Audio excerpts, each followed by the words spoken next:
Just how big is the International Space Station, the largest human-made object in space? One way to find out is to have it land on Earth. In this video, we're comparing the size of space objects to things on Earth, so we can really appreciate just how massive they are. The space station is roughly the length of a football field.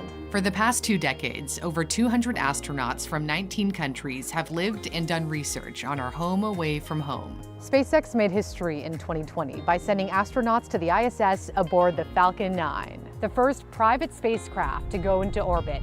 The Falcon 9 is 70 meters tall, or about 230 feet.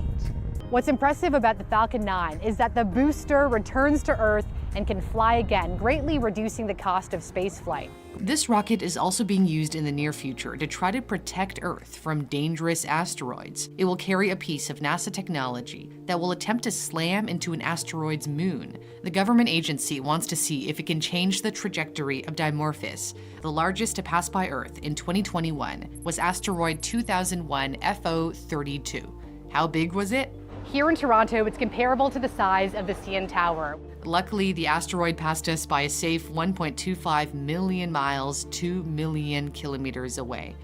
It was big enough to have done some damage if it hit, and asteroids can be a lot bigger, larger than an entire city.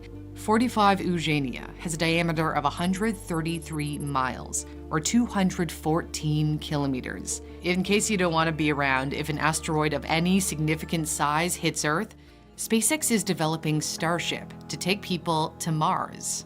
Starship is the largest rocket ever. The Starship measures 120 meters tall, or nearly 400 feet, when the Super Heavy booster and the Starship spacecraft are stacked together. It's so tall that we couldn't actually capture the entire rocket when we panned up. So here's another angle. The Falcon 9 is barely the height of the Starship's booster. The standout feature of the Starship system is that it's fully reusable. Here's how it works.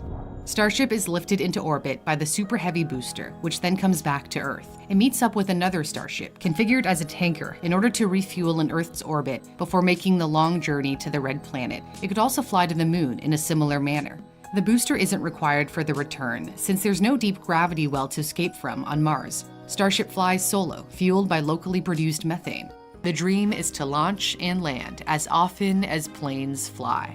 SpaceX wants to use Starship as a base to build a city. CEO Elon Musk has said he thinks there's nothing more exciting than making life multiplanetary.